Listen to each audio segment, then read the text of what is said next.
Hello everyone, and welcome to Taiwan Live TV. You know what, yeah, this doesn't seem to be, that's weird, it wasn't up there. It was set, but I don't know. Hi everyone, I'm MJ. I'm outside tonight, and I was eating earlier. I'm in the park, there's nobody here. We're still under level 3 restrictions. It's not really a lockdown, it's just some guidelines like no more than 9 people outdoors, no more than 4 people together indoors. Of course, that doesn't include family members, indoors anyway. And so I took my mask off and I was drinking some beer. I got a 6-pack, 210 NT. That's about, let me see, I don't know, $6.20 or something. But I'll show you, I got one left that's unopened. It's Asahi, okay, and it's really cool because it says Discover Tokyo on it. Asahi beer, Discover Tokyo, and it's got this really cool, like a kind of neon thing. But if you want to discover Tokyo, you can like scan this QR code, which I haven't done. I'm gonna. So I'm on number 5, and that was number 6. So, because, well, the law says if I'm outdoors, I have to wear a mask, but because I'm eating or drinking, I can take my mask off. And it is hot. Man, is it hot.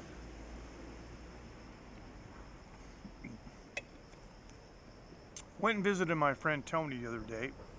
You may know Tony. He had that factory up in the mountains that I scoped quite a while ago. He's doing copper and aluminum investment casting. He sold the factory, and the funny thing is the person who bought the factory isn't going to use it for a factory, and he's kind of cryptic about, he wanted the land, but he's kind of cryptic about what he wanted the land for. But this guy's apparently rich enough to buy a functioning factory that has like 20 people employed there and just like bulldoze it.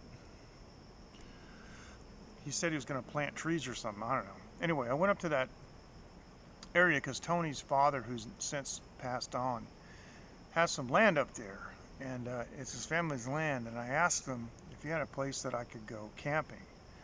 And so it looks like I'm going to try to go camping there next week. And of course, I'll bring you guys with me, and we'll be doing some live streaming. And got my hair wax in tonight, even though it's a hot night. Trying to look at least a little bit human. Now something happened this week. This is interesting. The Central Epidemic Command Center yesterday released its COVID-19 numbers, and I gasped. Now this is for a country of 23.8, some people say 23.6, anyways, over 23 million people. And the left number is 8. That's the number of domestic COVID-19 cases we had. 4 are imported, and 1 is deaths. So that is a dramatic decrease. Discover Tokyo while it's under a state of emergency. I know. It is the most bizarre thing. Dave, you brought that up, and it's like, I don't know what's going on. You look at the UK, who do you believe? They say if you're vaccinated, you're safe, but it doesn't explain all these new, it's like, it's crazy, man. I don't know what to do. Frank, how you doing? Outside too. Camping. Oh, Frank's camping. And good beer is I think you mean $9.99 to $11. I think you mean for a 6-pack, right? Warm, lots of rain, and sun comes out occasionally. And the update, yeah, it is really interesting. Yes, very, very interesting. And so we don't know what to believe sometimes. But all the stuff that we've heard about ivermectin, gosh, somebody sent me a thing from Bloomberg apparently ivermectin now is right wing, and so everybody's rejecting it, so it's crazy. I don't know what to do. I just know one thing. So, who can't see comments? You mean me? No, I can see them. You guys can see that, right? I mean, because it's burned to the stream, right? But yeah,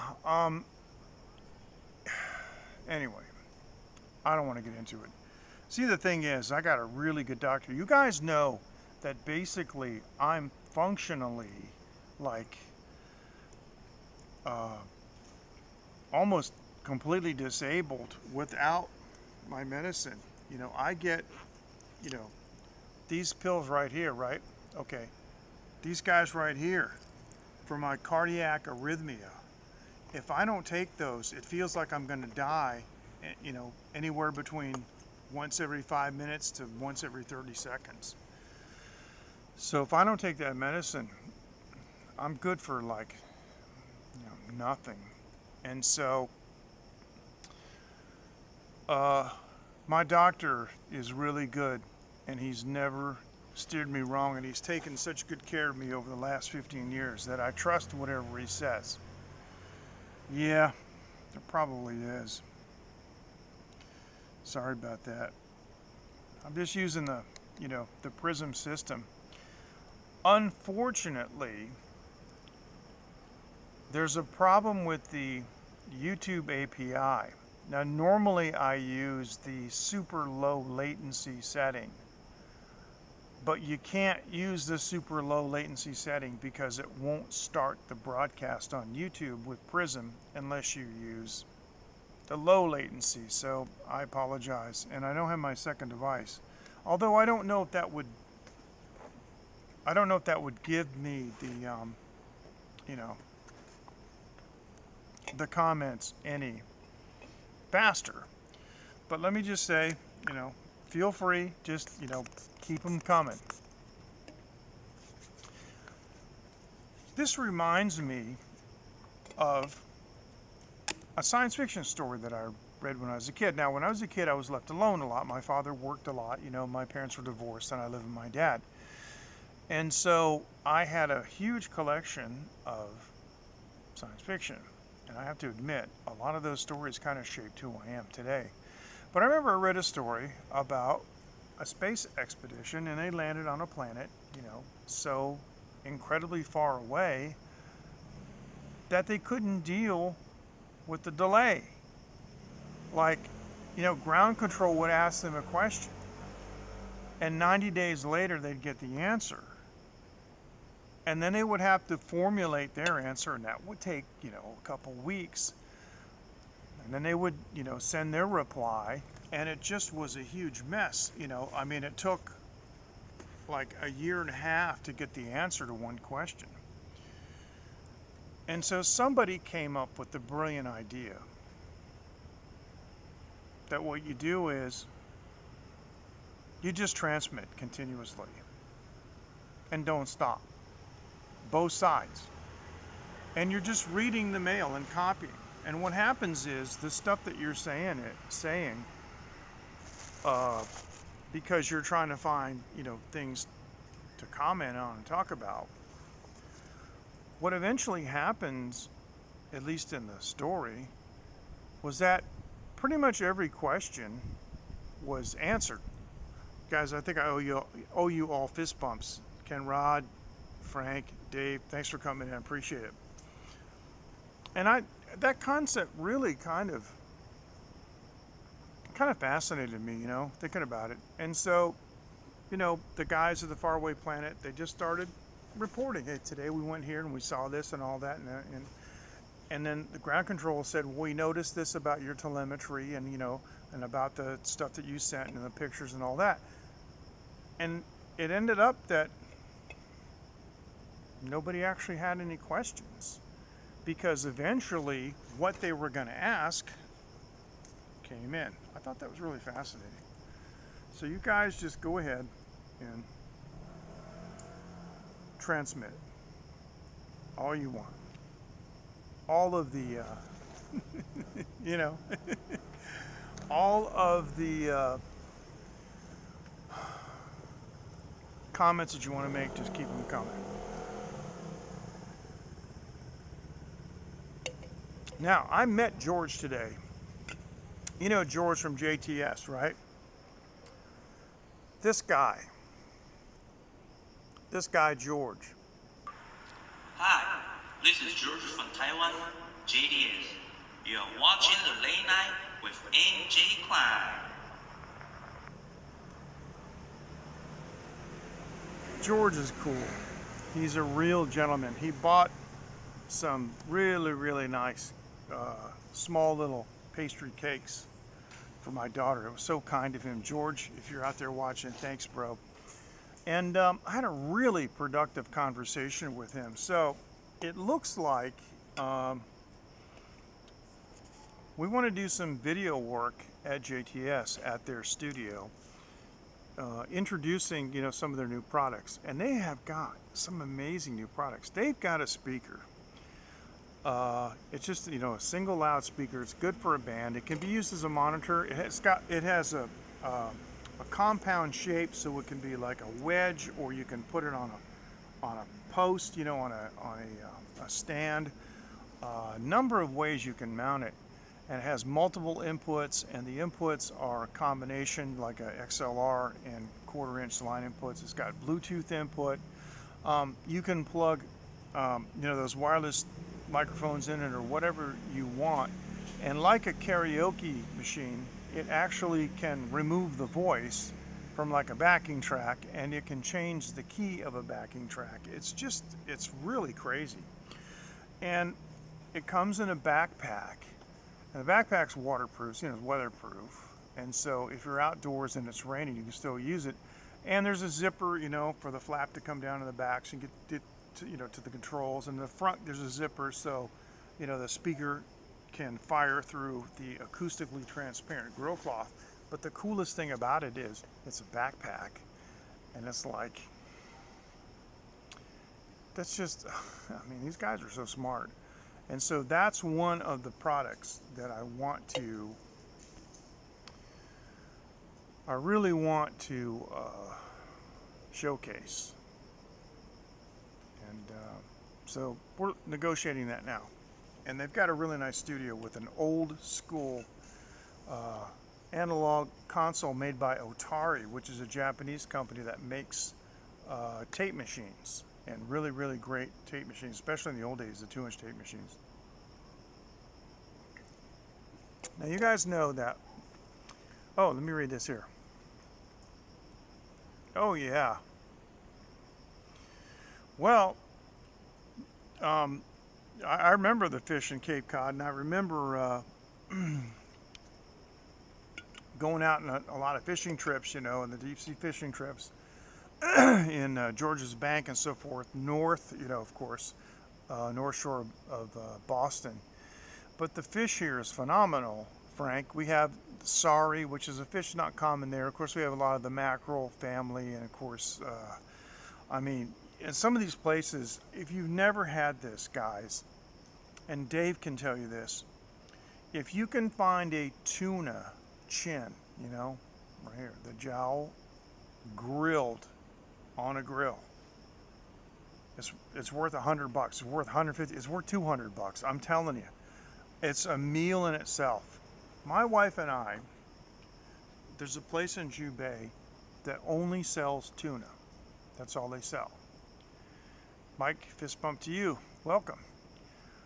And we would get one tuna chin, and I would say, go ahead, honey. And she would eat as much as she wanted, turn the plate towards me, and there was plenty left on the other side, not even touched. It was amazing. And all the little nooks and crannies, and it has, you know, a lighter type meat and a darker type meat.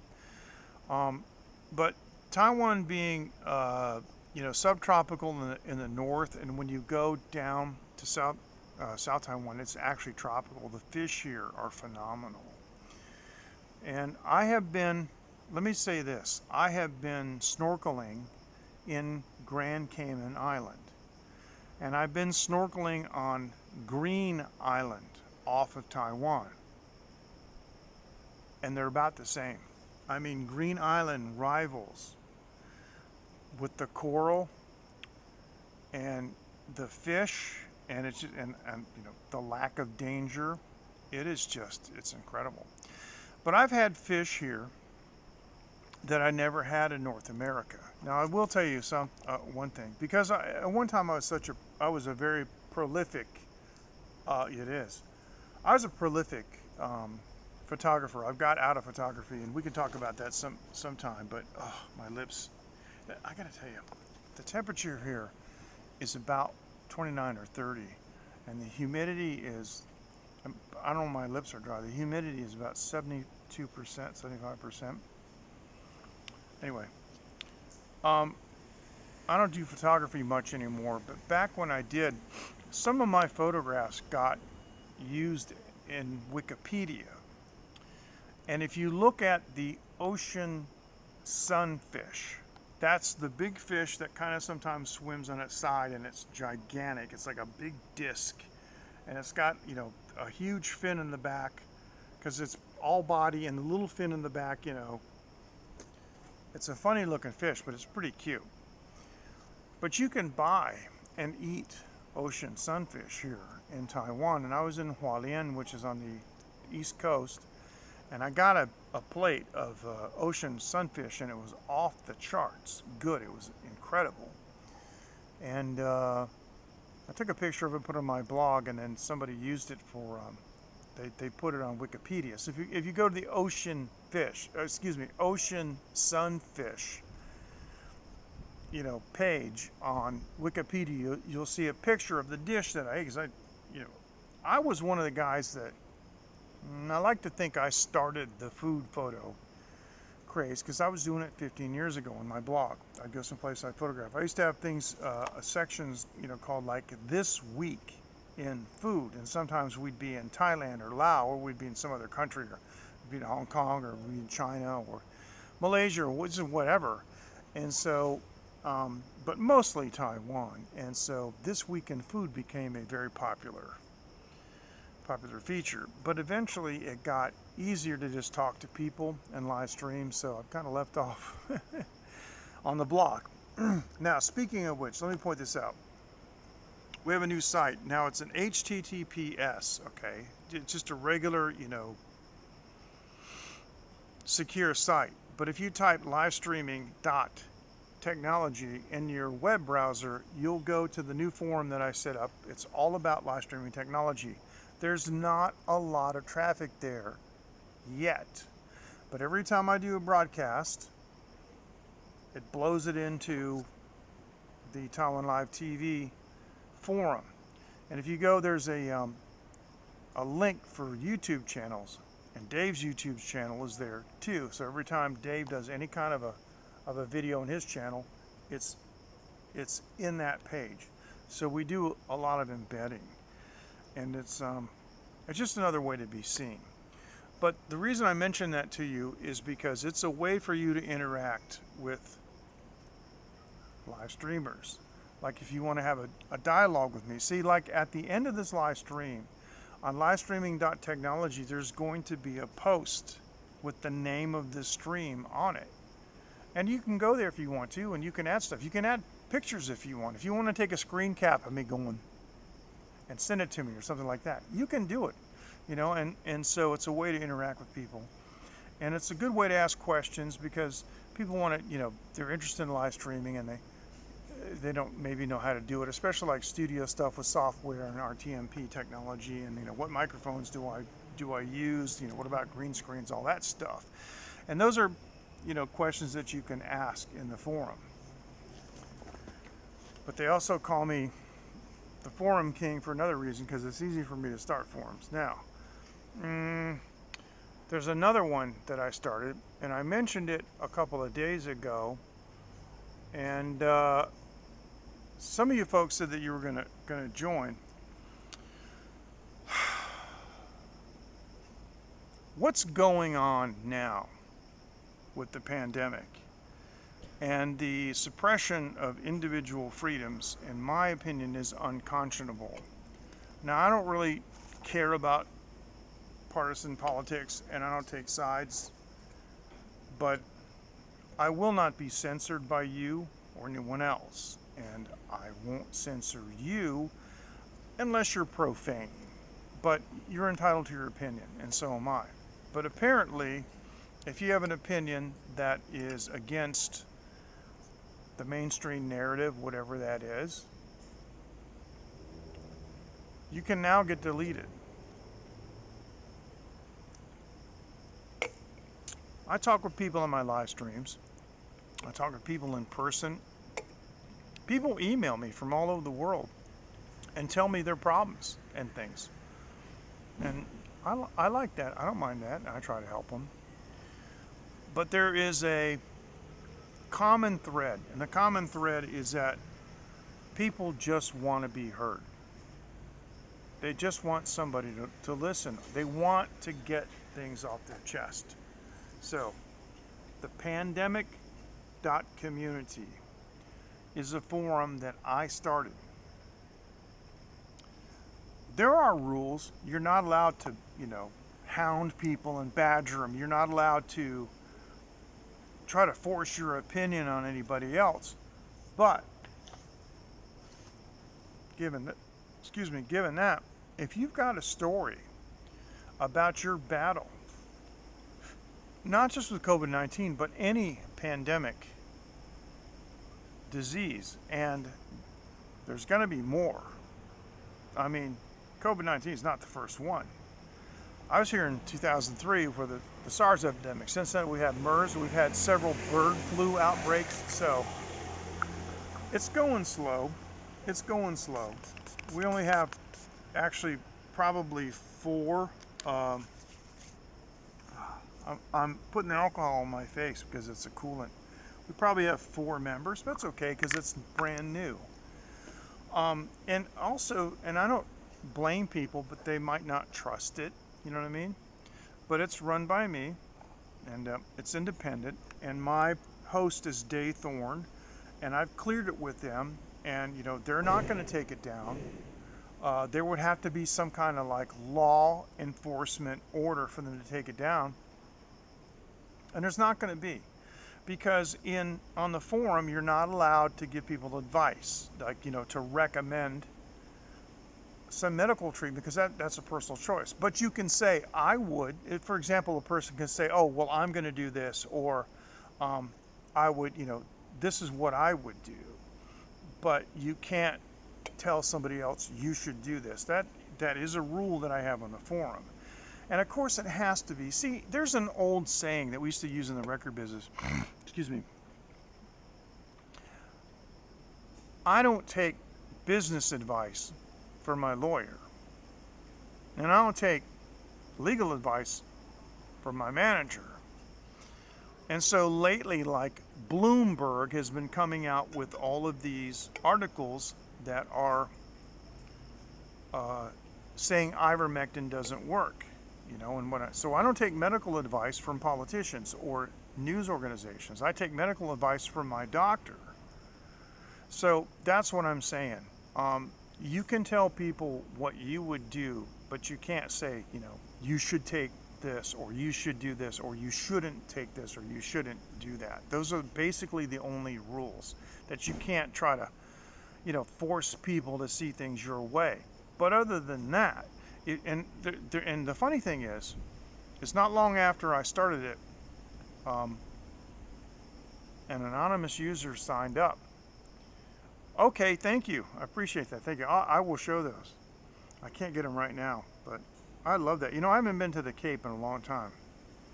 The last time I went to Cape Cod, there was a guy there wearing lipstick that was so amazing that I went up to him and asked him what the color was, because there was a woman that I know that I wanted to buy well, she was my wife, but I wanted to buy that color. And I said, excuse me, sir, what's that lipstick, that you're wearing? And he was very forthcoming about it. And I really liked his eyeshadow. It was amazing. So you can learn a lot in Cape Cod, but no, Mike, it's just common sense, bro. So, I mean, seriously, that's how you have to be, and you can't, like, lawyers are good for legal advice, but I know a lot of lawyers that they suck at business advice, especially when I have an objective I'm trying to meet, they can give me the legalities of how to do it, but my business manager makes those plans. And the business manager tells me, you better check, with the lawyer on the legality of how we set this up, for protection and stuff. That's how it is. So I honestly don't care what Bloomberg says. I go to my doctor and I go, what do you think? This guy's taking care of me. As I showed you that medicine, I mean, he has literally brought me back to life. I mean, there was a time when I couldn't function. I couldn't do anything because I was having all these. If you've never had arrhythmia, it is horrible, because your heart stops beating for a beat or 2 beats. And sometimes my heart will stop for up to 7 beats. That's a long time. That's an eternity. I've had atrial fibrillation, and the thing is you're pretty sure when these things happen, right? When you have this attack, I guess you would call it, you're pretty sure you're not going to die. But there's that little, doubt in your mind. Whoa, maybe this is it. And the last time I had a big bout of atrial fibrillation, I was in the car and I had to position myself so I wouldn't pass out and smash my face on the steering wheel. Fortunately for me, I was parked. Anyway, but Mike, that's common sense though, right?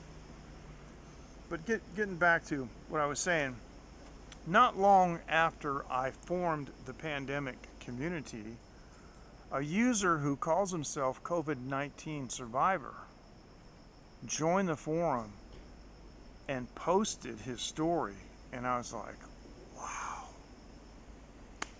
he's a long hauler. He has what he calls COVID brain fog, and that's become an acronym, right? Sometimes somebody will say, yeah, I got CBF today, and they can't think, they can't function, because this horrible virus has done something bad to them, and it's hard for them to get over it. And so this COVID-19 survivor, listen, if you don't do anything else, just go to the pandemic community. There's only a half a dozen or maybe a dozen messages there. Find COVID-19 survivor and read his story. He's very detailed. This guy must be an engineer or something. He's like very detailed about it, so. But that's what I did. I put that up so people can just get it off their chest. They just want to be heard, And sometimes when our friends have problems and they want to talk to us, we don't need to give them a solution. We just need to go, come on, let me hear it.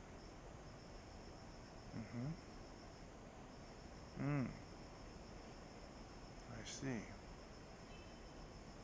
That's what they want. They just want to be heard. They want to be heard by somebody that's not going to wag their finger at them. Gosh, I hate that. They do that in Taiwan. So, thank you. Trying to be.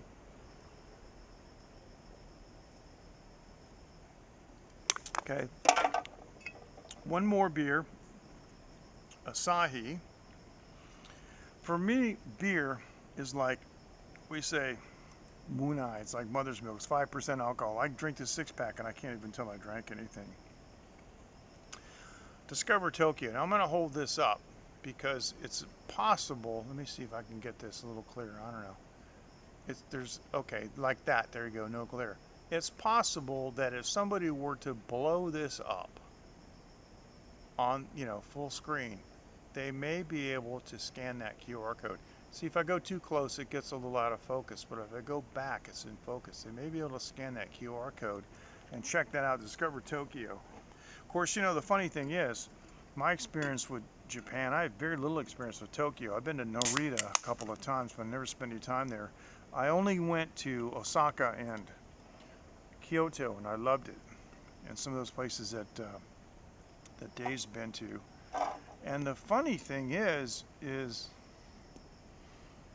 when I was there at that time, Dave was living there, but I didn't know him. So who knows? But we want to go back. My family wants to go back. My wife and Phoenix, they really, really want to go to Japan and visit. So we're going to.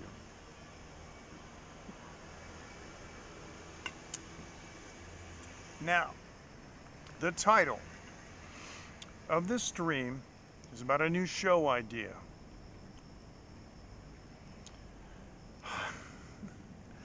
Oh man, well I had some kapal moo tonight at here on the table, and I also had some garlic peanuts, but I wasn't. I didn't show them. I just went ahead and ate first.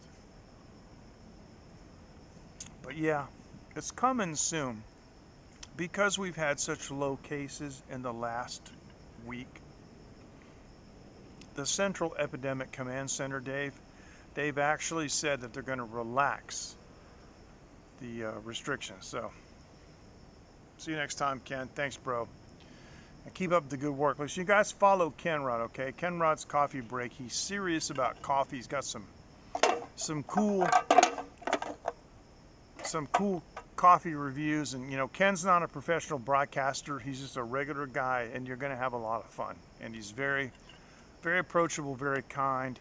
And I gotta tell you, I watch a lot of Ken's live streams, and he's in San Antonio, and it makes you want to live there. It makes you want to move there. Those people are so polite, and kind. And every time Ken says something, it's blah blah blah, sir, blah blah blah, ma'am. So he himself is very polite. But I think at some point, Ken, you're gonna get in trouble with your pronouns. I'm just saying. I think that's kind of where we're headed, but that's all I'm going to say. Fist bump. Just keep on doing what you're doing. I say that as long as you're polite, everything should be cool. But you never know. Now, excuse me, in light of what's going on with JTS and the studio and so forth, and I have been cutting down a little bit on Taiwan Live TV. I did the broadcast on Monday, from the flower garden next to the Yemen Temple. Now, I have plenty of pictures of that, and let me just show you a little shot that I took on the suspension bridge. Okay, this is a shot that I took on the suspension bridge, and it's in portrait mode because I wanted to show you, like from one to the other. Hang on, I got to do this again. I'm going to move it over here. This is what this looks like. Ready? This is a hyperlapse.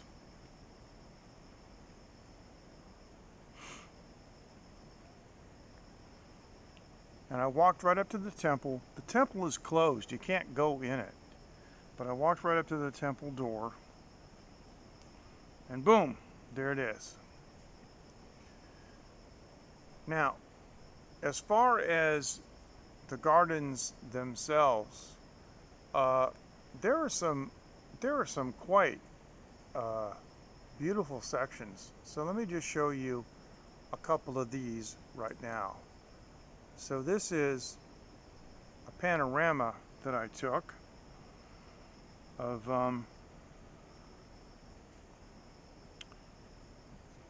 the walkway and the little areas that you can sit in on the lake. And then this is more of a traditional picture. I mean, look how cute that is. And even on a hot day, it's pretty nice there. There's a breeze. There's lots of turtles in the water, and they think you got food, so they always come up to you. That little section on the right there with the roof, that's where I started my live stream from. Here's another view of it. That's what it looks like. I started my live stream under that little, it is cool, isn't it? And Dave, I wish I had time to show you this, but I showed you some other things, when you were here that I hadn't shown so many of the other people, like the Matsu Temple down in Junan. But underneath that little, right in the center of the picture, you see the roof. That's where I was sitting when I started my live stream. And I walked forward from there, you know, on the pink, and then took a left through the red, and that's where I went into the main part of the park. So those are the kinds of things that I want to do, you know, with Taiwan Live TV, more field work. But I'm going to start doing some studio stuff. That really was. I want to go back and shoot some shots in the back. You know, the funny thing is, right, is I looked at the Google Maps entry for that temple, and there were a lot of pictures that people took in the back of the white porcelain, all that stuff back there. That was really something. So it is available. And you know what I'll do after I finish this live stream on livestreaming.technology, on the post for this broadcast, I'll put a link to that, you know, to the Google Maps entry on that, where you guys can look for yourself at, you know, the photos in the back. Really something. But now what I want to do with the recording stuff, that's a funny thing, Frank, who's on the broadcast tonight, whom I have known for over 30 years, has been to the studio that I used to work at years ago. He's been there probably 2 times, maybe 3 times. So the interesting thing is, Matthew, how you doing, bro? And how's the new arrival? He's not so new now, but I know that novelty hasn't worn off. How's he doing? How's your family doing? Good to see you. It's interesting because, and pretty much everything else that I do, you know, it's like, okay, boomer, right? But when it comes to music in the studio, I still command a lot of respect because of my past catalog and, you know, what I've done. So in this case, the studio realm and music is probably the only discipline at my age is not a hindrance, but is probably an asset, because, you know, I did things 30 years ago that kids nowadays just dream about doing. And we did it without computers, you know, we did it with analog tape. Microphone placement, you know, there was no parallel compression. People didn't do that stuff back then. And there were no plug-ins or any of that stuff. So, excellent. So, I want to do a new show on Phoenix Media Forge, on the Phoenix Media Forge YouTube channel. And I want you to give me your opinion. What I want to do is, I want to have some technical discussions, but not too much of like a tutorial, but more on the philosophy behind recording engineering and mixing and songwriting, about, you know, where your head should be at and where you should be coming from, and how to get the emotional response out of a mix, out of a song that you want, because that's what it's all about, right? People concentrate. I mean, I heard stories about, like, the Thompson twins, you know, spending days on a snare drum. Who cares? It's a snare drum. Who cares? It just goes on 2 and 4. You know, who cares? You know, in the meantime, the song sucks, you know, or you can't sing, or the guitar player can't play, but they got a great snare sound. I want to have these kind of discussions, and I want them to be, you know, kind of laid back, lights low kind of thing, and just give people the benefit of my experience as a producer and all the things that I've seen and the failures that I've seen. People used to call me on the phone and ask me for my opinion. how about, my strategy to do this? And I would tell them, and they would ignore it, and nothing would happen. And just things like that. But, I used to do a stream years ago. I used to do a show called Rum and Scope, named after Periscope, where I would drink some rum, sit in front of win-wins, have some snacks, and, just chat, which is the whole premise, for the late night thing. But I think what I want to do is basically like a scotch in studio, laid back. Now, it doesn't mean I wouldn't, show you the console and go, hey, look, little 3 dB boost here in the chorus, little EQ tweak here. I'm not saying, that I wouldn't get technical, but well, it's not as simple as that, because if you have a plastic cone system, that was designed around that, it can be just as good as paper, or vice versa. It depends on the design. But then again, it also depends on what you do with it, because I've seen guys that have studio monitors that are definitely designed to be mounted vertically, and then they put them down on the table sideways, and it completely ruins the aperture that you're trying to listen for. You know what I'm saying? Because they've got the up and down and the left and right fields, for the tweeters, and you put them, on the side, and all of a sudden it's like this and like this. It's very narrow. It doesn't work. In the old days, the NS10 monitors, which I credit for a great deal of my hearing loss, the Yamaha NS10, they had a series of those that were designed to be mounted vertically, and a series that were designed to be mounted horizontally. And the reason you can tell was because the way the word Yamaha was written on the cabinet. So if you turned it so where you could read Yamaha, that's how it was designed to be set.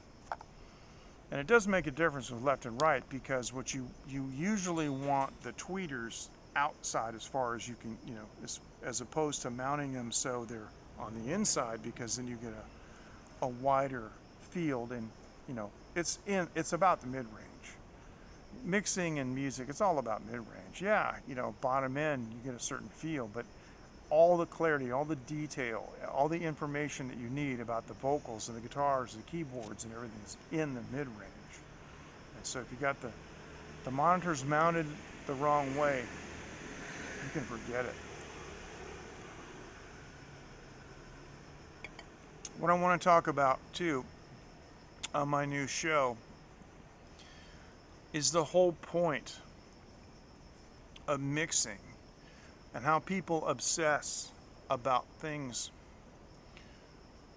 that really don't matter, because your audience is not the Audio Engineering Society. Your audience is the person in the car, the person on the subway, the person who doesn't understand engineering. You want to move them emotionally, and you don't have to spend 4 days on a snare drum to do that. But what you have to do is write a hit song. You have to compose a song that will elicit that kind of emotional response, and then you have to give them a musical performance that matches that. And again, we used to talk about, with my publisher, we used to talk about musical devices like the chill factor. We would do things vocally, with the melody and with the background vocals and with the supporting instruments to give you chills. It's a psychoacoustic thing. It's a real thing. You can do that. So when you hit it, it's amazing. And so my question is, what do you think of my idea for a new show like that, where I just talk about these insights that took me, 40 years to to develop, to 40 years to acquire, and just basically talk about them. I see some other guys on YouTube that are doing, you know, similar work, and you know, they're pretty good, and they're helping people, you know.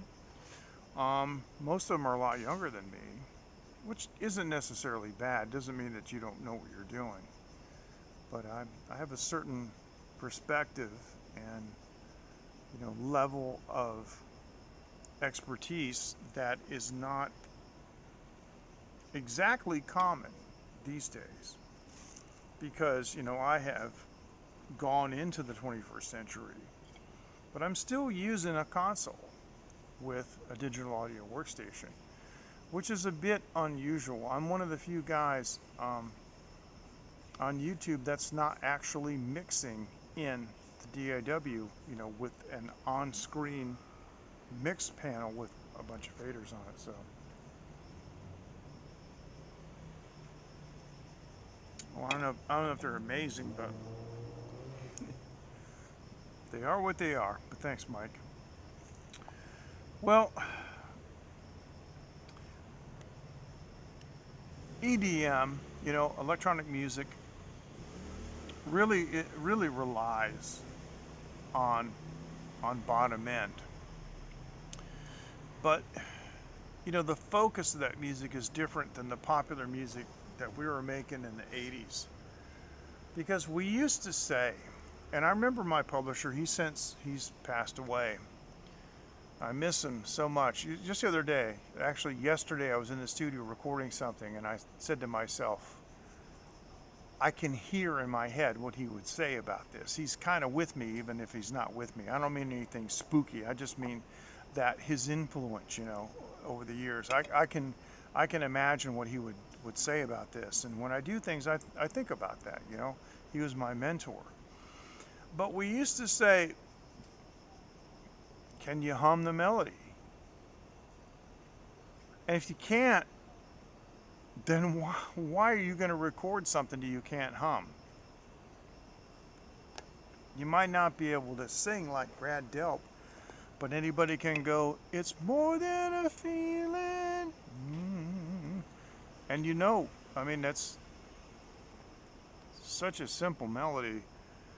When I hear that old song they used to play, probably get a copyright strike just for doing that. But if you can't hum it, you can't remember it.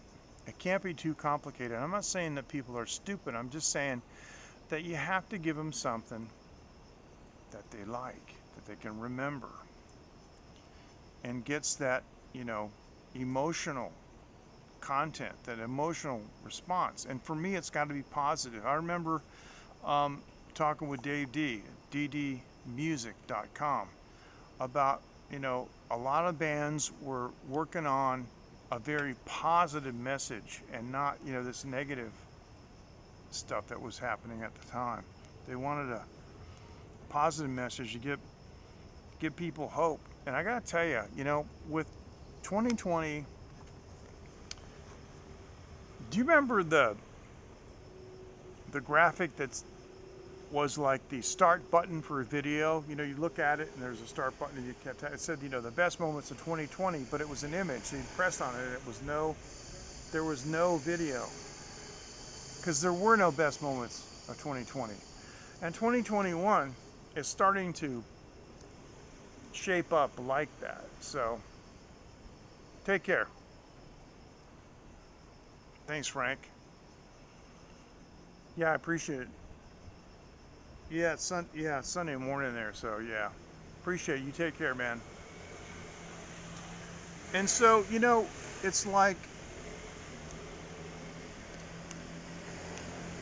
people need that positive message, don't they?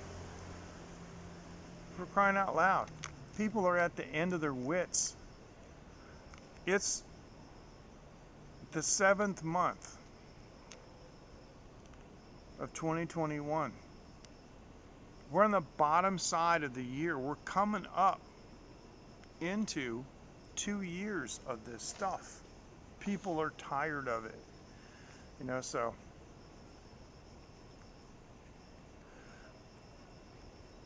Yeah, Matthew, Frank is he's a hardcore camper, but not like I mean he's comfortable, but he loves camping. And I love it too.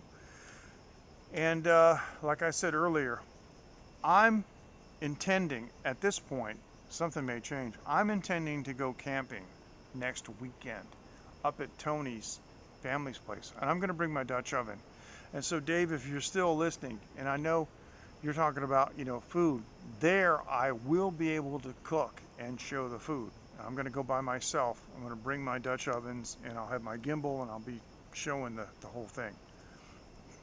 And so I may do like that Lao girl did. She would do an 18-hour live stream. This was crazy.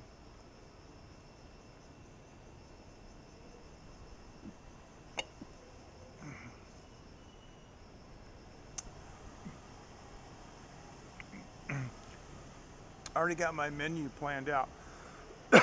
Yeah, you got to do that. Oh, the canoe trip. Oh, come on, man. You listen, Matthew. When I go back to the States to visit, man, this is going to be me talking to your wife. Look, Mrs. Phillips. Listen.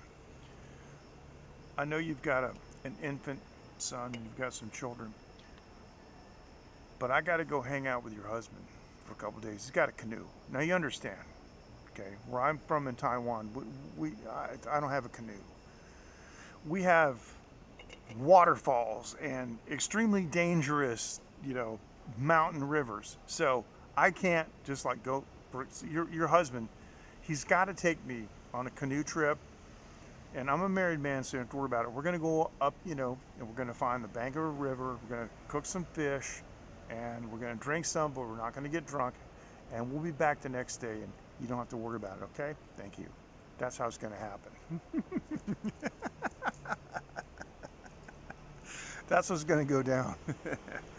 So anyway, but on my camping trip, it does, doesn't it? Now what we got to do is we got to put the word out, you know, because there's some folks that don't live too far away from you, you know. We could get everybody, you know. Maybe Coco could come up from North Carolina with her husband, and maybe Rob can come down, you know, and Dean and the other Dean, you know. So it's like both Deans, and so who knows, man, who knows. But I have from Costco, you guys know those big beef calf muscles, you know, that you get at Costco. You know what I'm talking about. Now, usually, those are kind of tough. It's the calf muscle of the, you know, it's a beef, right? You cook those in the Dutch oven. Slow cook them for about 4 hours. And you can eat it with a fork and no knife. It's incredible. It just falls apart. So I'm going to cook one of those. And I'm not sure what else, but I have a couple ideas. You know, I'm going to bring about 4 kilograms of bacon with me, and probably some sausage and some other stuff and some eggs. And I'm just, you know, going to have a good old time with some low glycemic stuff and just chill out, you know. So that's what I'm going to do. But I'd like you guys' opinion on the idea for my new show on my Phoenix Media Forge. I need to change the name of the channel to say Phoenix Media Forge Studio. I don't know why I didn't do that initially, because it is a studio and I want people to know what it is. Phoenix Media Forge Studio. But seriously, about doing my, you know, Scotch in the studio or Scotch and studio. Scotch in the studio, I think sounds better, because basically just chilling back. And the funny thing is, I can do a Scotch review at the same time, you know. So today we're going to talk about a piece of equipment. We're going to review this microphone right after I review this 12-year-old Scotch.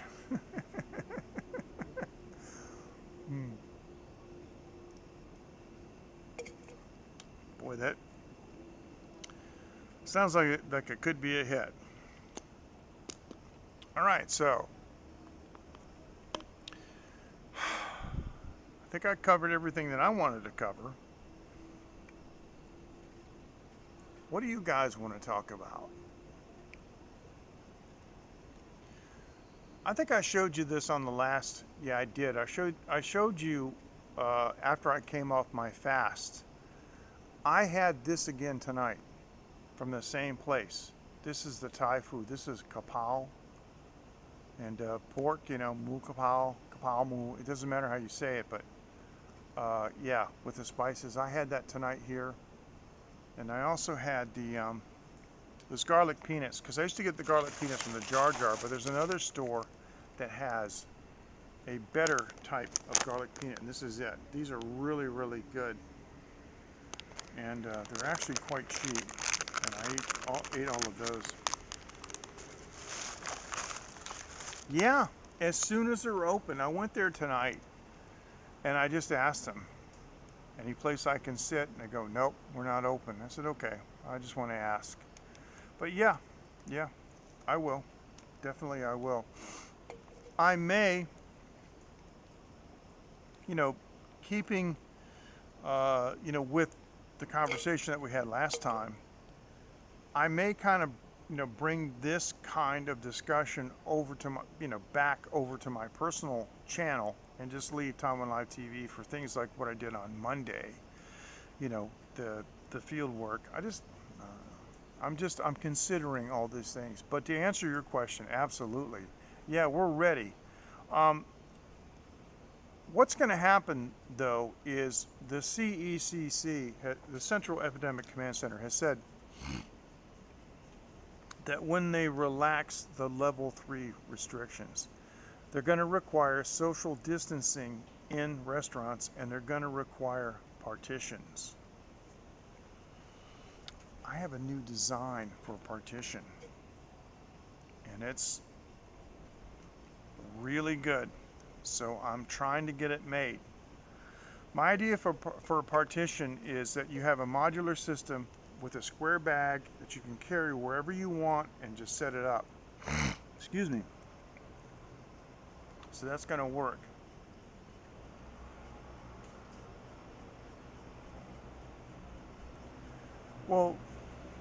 Well, yes, of course, but when I'm showing this like this, I mean, I don't know what I can do, right? Except like maybe not get any glare on it, but yeah.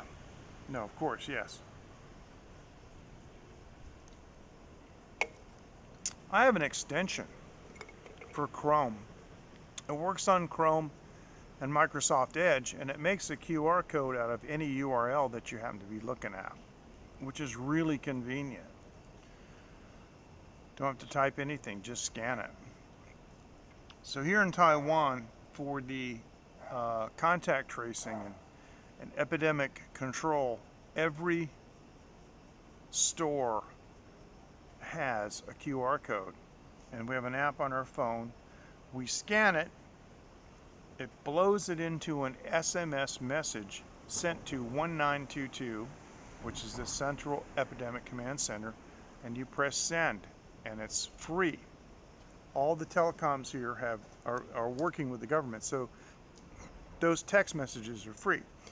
And so they collate this. Now this is all Minister Audrey Tang, T-A-N-G.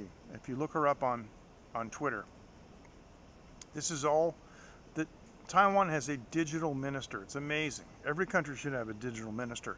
Our digital minister has set all this up.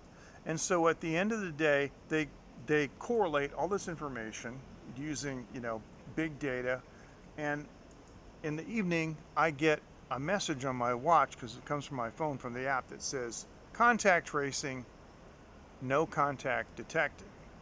However, if it detects that somehow or another through my travels, the places that I've gone where I've done the QR code scanning at different places, and I have intersected with a person who has shown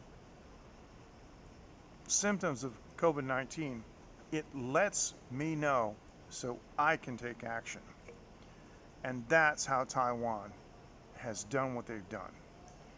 That would never fly in the United States and many other countries because people think that it's too invasive.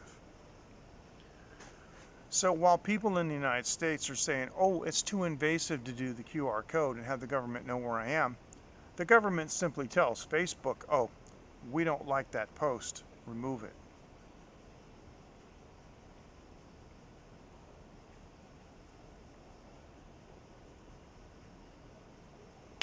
By the way, what I just said, is patently illegal in Taiwan. It's patently illegal in the United States, but they do it anyway. The difference being that within recent memory, Taiwan was under authoritarian rule. The country in the world that has had the longest period of martial law control is Taiwan. Look up White Terror. Look up the Kaohsiung incident. Look these things up. That's why Taiwan doesn't fool around with socialism and communism and all this stuff and Marxism that American students think is so cool and is the answer to everything.